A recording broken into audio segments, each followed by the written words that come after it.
9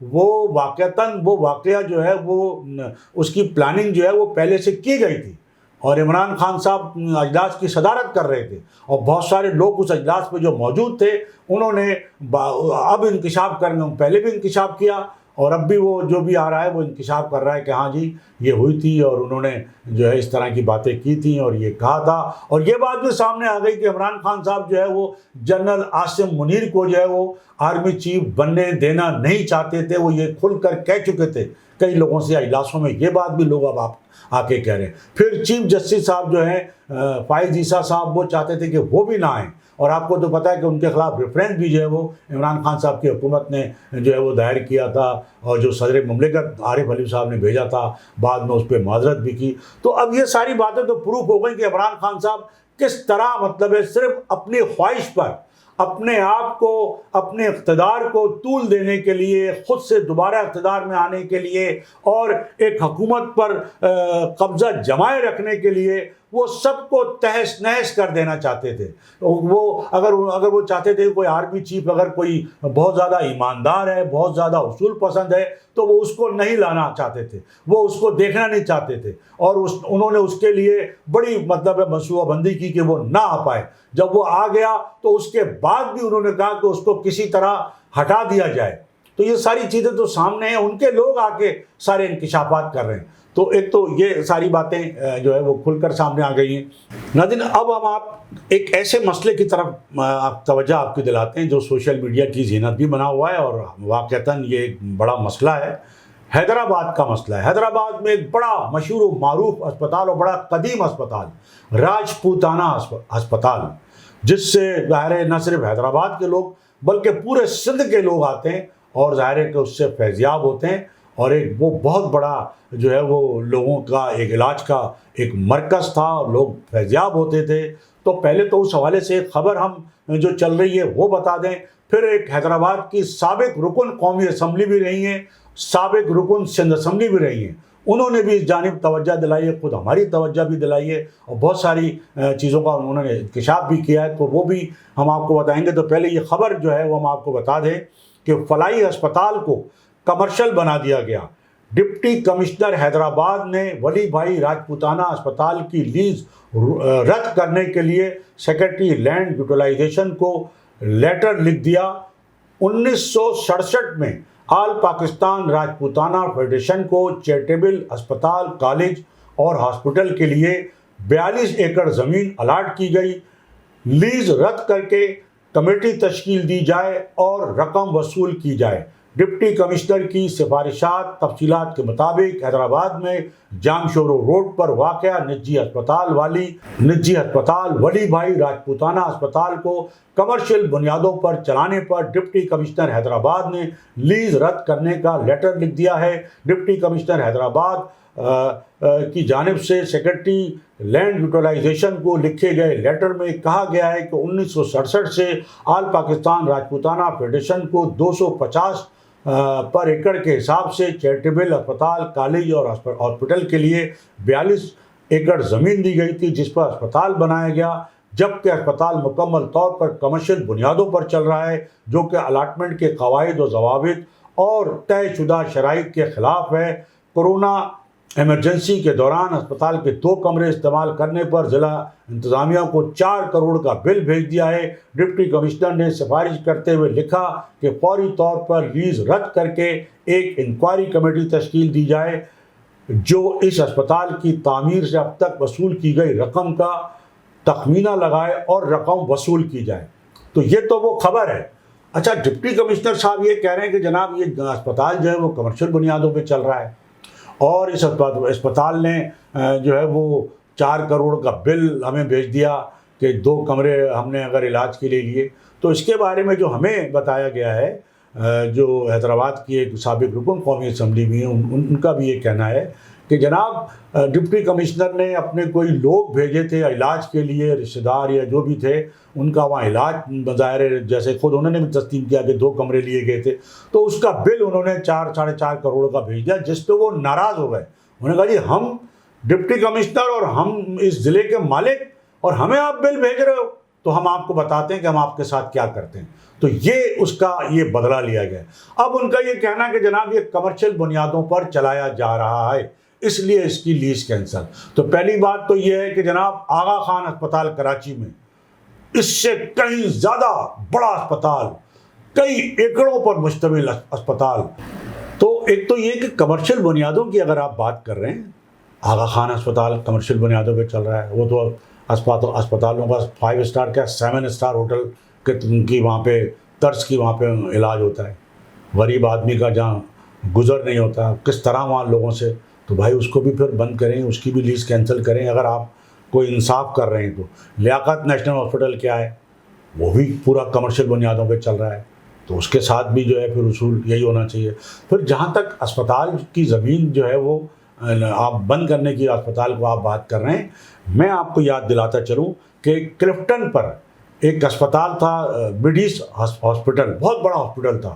بلکہ اس اسپتال کی ایک خاص بات یہ بھی تھی کہ ذوالفقار علی بھٹو کے صاحبزادے مرتضیٰ بھٹو کو جب ان کا جب مرڈر کیا گیا وہیں کلفٹن پر ہی, تو 70 کلفٹن کے قریب ان کا مرڈر کیا گیا تھا, تو ان کی وہاں سے جو ہے وہ ان کو زخمی حالت میں اٹھا کے اسی مڈیس ہسپتال میں لایا گیا تھا اور وہاں ان کا علاج کیا گیا تھا, اور وہاں اسی اسپتال میں انہوں نے دم توڑا تھا.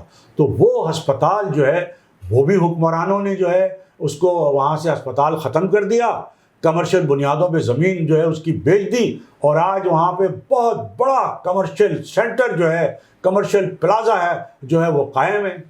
تو یہ ہسپتال ختم کر کے کمرشل پلازا بنانے کی جو روایت ہے تو یہ کوئی نئی نہیں ہے. کراچی کے یہ اتنے بڑے ہسپتال کا ذکر ہم نے کیا ہے, اور بھی بہت ساری ایسی مثالیں ہو سکتی ہیں. تو اس طرح کی چیزیں کم از کم جو عوام کے علاج معالجے کے لیے ہو, جو جگہیں چاہے وہ غلطیاں جیسے کہا جاتا ہے نا کہ مسجدیں, بعض مسجدیں جو ہے وہ بن گئی ہیں اور لوگ کہتے ہیں جی غلط جگہ پہ. بھائی مسجد ہے, اللہ کا گھر ہے. سب سے پہلی بات تو یہ کہ زمین جو ہے وہ اللہ کی ہے, بعد میں حکومت کی ہے. تو اگر اللہ کا گھر وہاں پہ بن ہی گیا ہے, مسجد بنی گئی ہے, قائم ہو ہی گئی ہے, ہزاروں لوگ وہاں پہ نماز پڑھتے ہیں. آپ کو پتہ ہے کہ یہاں طارق روڈ پر بھی ایک مسجد کا یہ معاملہ ہوا تھا, عدالت نے حکم دے دیا تھا. تو ایک شخص آیا تھا, اس نے کہا جناب اس مسجد کی زمین کی کتنی قیمت وصول کرنی چاہتے ہیں, کتنے کروڑ روپے, میں دینے کو تیار ہوں, لیکن مسجد جو ہے وہ مسجد رہے گی. تو یہ جو مسجد والا معاملہ ہے یہ بالکل اسپتال والا معاملہ بھی ایسا ہی ہے. وہ گو کہ وہ طریقہ کار کے تحت لیا گیا تھا, الاٹ کیا گیا تھا, تو اس کو جب ہزاروں لوگ, لاکھوں لوگ اس سے فائدہ حاصل کر رہے ہیں, کمرشل بنیادوں پہ بھی اگر چل رہا ہے تو وہ اس طرح غالباً نہیں ہوگا کہ جس طرح آغا خان چل رہا ہے اور دوسرے اسپتال چل رہے ہیں, پرائیویٹ ہاسپٹل چل رہے ہیں. پرائیویٹ اسپتالوں کی اگر آپ چھان بین کریں تو وہ زمینیں بھی اسپتال کی زمین نہیں ہیں. جہاں بھی پرائیویٹ ہسپتال قائم ہے اور کمرشل بنیادوں پہ چل رہے ہیں, وہ زمین بھی کسی اور مقصد کے لیے لی گئی تھی. تو وہ سارے پرائیویٹ ہسپتال ان کی جانچ پڑتال کریں جو ٹوٹل کمرشل چل رہے ہیں, اور ان کی جو لیز ہے وہ اسپتال کے نام پر ہے ہی نہیں. تو یہ ان چیزوں کو کم از کم دیکھیں. یہ حیدرآباد کا بہت بڑا مسئلہ ہے, حیدرآباد نہیں بلکہ پورے سندھ کا, کیونکہ پورے سندھ کے لوگ آتے ہیں, کیونکہ سندھ کے جتنے لوگ ہیں غریب غربا جن کے پاس مطلب ہے علاج کے لیے اندرون سندھ تو کوئی سہولت ہی نہیں ہے. تو حیدرآباد میں تو واحد ایک یہ بڑا اسپتال تھا راجپوتانہ اسپتال. دوسرے اندرون سندھ کی بہت بڑی تعداد کراچی آتی ہے. آپ دیکھیں کراچی سول اسپتال کی جو سڑکیں ہیں, جو سول اسپتال کے اندر بھی اور باہر بھی جو سڑکیں ہیں, فٹ پاتھیں ہیں, وہ لوگوں سے بھری ہوتی ہیں. لوگ لیٹے ہوئے ہیں اور پورے خاندان جو ہے وہاں پہ اپنا بسیرا کیے ہوئے ہیں کہ جی ان کا پیشنٹ جو ہے یہاں پہ داخل ہے. یہی حال جناح اسپتال کا ہے. تو ایک طرف تو ہسپتال کی سہولتیں جو ہے وہ انتہائی جو ہے وہ مفقود ہیں, بہت ہی نہ ہونے کے برابر ہیں. آپ اس میں اضافہ کریں نہ کہ اس کو مزید ختم کریں. تو ناظرین یہ ہماری آج کی گفتگو تھی. اس سے پہلے کہ میں آپ سے اجازت دوں, میری آپ سے یہی گزارش ہوگی کہ آپ think T V HD channel کو سبسکرائب کر لیں, اپنے دوستوں میں شیئر کریں اور لائک کریں. اس کے ساتھ ہی آج کی اس نشست سے صابر علی کو اجازت. اللہ حافظ. Channel think T V HD کو سبسکرائب ضرور کر لیں اور بیل آئیکن کا بٹن دبائیں تاکہ ہماری نئی آنے والی ویڈیوز پر وقت آپ تک پہنچ سکیں. شکریہ.